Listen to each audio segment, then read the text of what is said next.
जो गोवर्धन पर्वत देवदमन श्रीनाथ जी का दर्शन कर लेता है, पृथ्वी के समस्त तीर्थों और भगवत स्वरूपों के दर्शन का फल प्राप्त हो जाता है।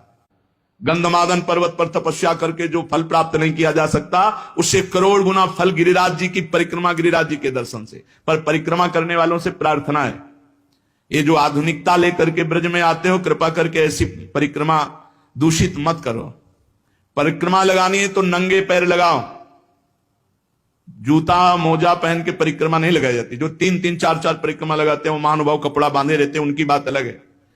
आप कहो जिंदगी में दोबारा ना लगाने को मिले, इसके बाद कोई व्यसन परिक्रमा मार्ग में न करे गिरिराज जी में। जैसे हमने देखा है, स्वयं सिगरेट पी रहे हैं, मसाला खा रहे हैं, पिच पिच थूक रहे हैं, तुम्हें शर्म आनी चाहिए। तुम ब्रजमंडल भगवान की तीर्थ मंडली जहां विराजमान है गिरिराज जी में, वहां आए हो, वहां तुम थूक रहे हो, तुम्हें शर्म नहीं आ रही? एक दिन मसाला नहीं खाओगे मर जाओगे, एक दिन बीड़ी सिगरेट नहीं पियोगे मर जाओगे, एक दिन नशा नहीं करोगे तो मर जाओगे। अरे यहां मंगल में धाम में आकर ये सब गंदगी करते हो।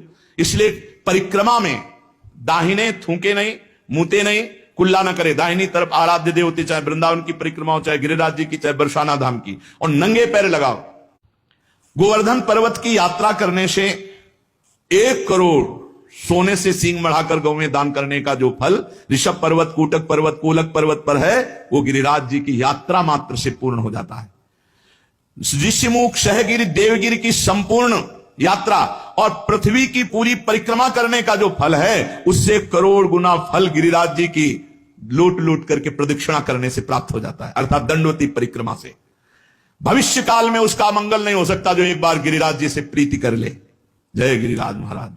श्री शैल पर 10,000 वर्ष तक जो तप और यज्ञानुष्ठानों का फल मिलता है, गोवर्धन के पुच्छ कुंड में, जहां अप्सरा कुंड है, पुछरी की लोठा के पास, स्नान करने से वो फल प्राप्त हो जाता है।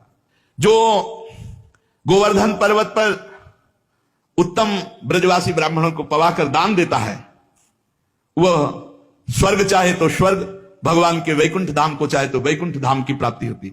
धन होए ना तो ये लाभ लेना चाहिए, भगवान के तीर्थों धामों में जाकर के भूखों को भोजन देना चाहिए, पूज्य जनों को कुछ दक्षिणा भोजन ऐसे करना चाहिए। भगवान दिए हो तो करना चाहिए। यहां 1 का लाखों भगवान देते हैं, मिलेगा, थोड़ा धैर्य रखो। समय, खेती भी बोई जाती है तो अपने समय से फलीभूत होती है। हमारे गोवर्धन पर्वत पर जो मानसी गंगा है, बहुत पवित्र है मानसी गंगा, बहुत पवित्र। अनुभव की बात कह रहा हूं, तभी बार बार हम जब गिरिराज जी की बात करेंगे तो मानसी गंगा की बात करेंगे। सैकड़ों राजसूय यज्ञ करने वाला उतना पवित्र नहीं हो सकता जितना मानसी गंगा में स्नान करने से गिरिराज जी का दर्शन स्पर्श महान पुण्यात्मा को प्राप्त होता है। यदि आपको विश्वास ना हो तो देखो, मैं महापापी हूं, गोवर्धन की शिला स्पर्श मात्र से मैंने भगवान श्री कृष्ण के स्वरूप को प्राप्त कर लिया।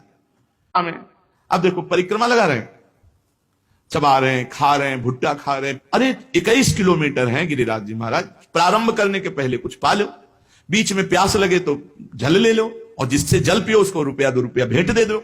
जो यहाँ की पद्धति ऐसे नहीं कि प्याऊ में ऐसे पिया नहीं, एक किसी का प्रतिग्रह यहां मत ब्रजमंडल में स्वीकार करो। अगर पानी पियो तो ₹2-4 दे दिया उनको, और फिर परिक्रमा लगाओ मौन होकर। ये प्रपंच की बातें करते, परिक्रमा में सब तुम्हें हृदय की ग्रंथि खोल ली है।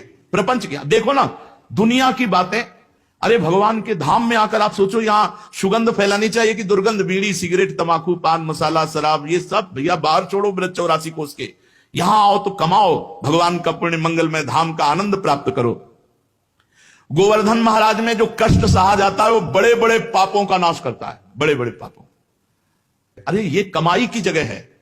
यहां उपवास करके खूब मंत्र, खूब नाम जप करो, भगवान का कीर्तन करो, परिक्रमा लगाओ, दंडवती लोटो, जन्म जन्म के पाप नष्ट करके लोक परलोक की उन्नति को प्राप्त हो। पर नहीं, बुद्धि भ्रष्ट है। यहां आए होटलों में वही संसारिकता, वही गंदी बातें। कैसे तुम्हारा मंगल होगा? 1-2 दिन के लिए श्री जी ने कृपा करी कि धाम प्रवेश पा जाओ, धाम में आके होटलबाजी इधर उधर। अरे ठीक है, कहीं रहो। घर गृहस्थी के जितने खेल है संसार में, जीवन भर खेलोगे भाई। धाम आए हो, भगवान के तीर्थ जाओ, नियम संयम से रहो। कम से कम 2-4 दिन जो आए हो ब्रह्मचर्य से रहो, पवित्र आहार करो। 1 दिन उपवास जरूर करना चाहिए। तीर्थवास का एक नियम है कि कम से कम 3 दिन रहे तो 1 दिन उपवास करे, दूसरे दिन फलाहार, तीसरे दिन 1 बार अन्न ले ले, और खूब साधन भजन करे। ये तो कमाई का देश है। देखो, जो कर्म करोगे उसका आपको फल भोगना पड़ेगा। चरित्र सुन करके भयभीत होना चाहिए, और भगवान की शरण में जाना चाहिए और वो उपाय करना चाहिए जिससे हम निष्पाप हो जाएं, हमें दंड भोगने को ना मिले, हमें कम से कम अगला जन्म मिले तो सुअर कुत्ता का ना मिले, फिर मनुष्य जन्म मिले और हम साधना करके भगवान की प्राप्ति करें। मनुष्य जीवन बड़ा दुर्लभ है। दुख की निवृत्ति के लिए कोई भ्रमित मत होना, बार बार आपसे कह रहे हैं। जब तक आप स्वयं अनुष्ठान नहीं करेंगे, स्वयं भजन नहीं करेंगे, तब तक आपके दुख को कोई मिटा नहीं सकता, नहीं मिटा सकता।